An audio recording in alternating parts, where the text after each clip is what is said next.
Hey, how's it going? So this is the discussion board number 1 topic.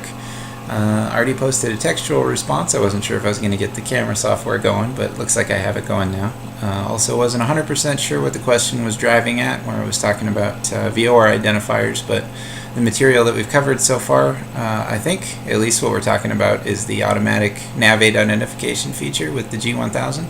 So this is pretty similar to the way a CRJ works also. So you dial in your frequency for your VOR, and it's going to automatically pick up the Morse code identification that's constantly being transmitted, and it's going to decipher what that is and display it next to whatever you have as your navigation radio frequency that's active.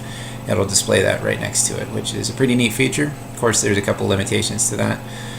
If you're right on the edge of the transmit footprint, you're picking up the signal, but just barely. The software might not be able to differentiate what it's picking up, and you might have to get a little bit closer, maybe get a little stronger signal before it's going to say, oh, okay, that's a dot, that's a dash, here's the identifier for the nav aid.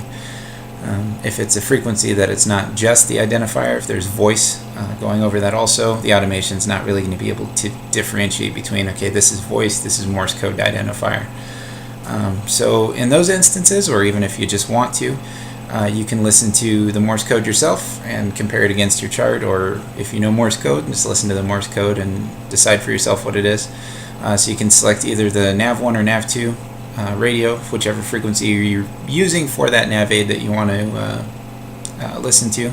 And there's a push ID button behind the volume button, so if you hit that, it'll come up with the Morse code identifier. And just like in the old days, for all of us that have had any kind of flight training, you can pull it up and listen to it, and listen to the dots and dashes, and determine what the identifier for that nav aid is. So anyway, that's what I have for this post. Thanks for watching.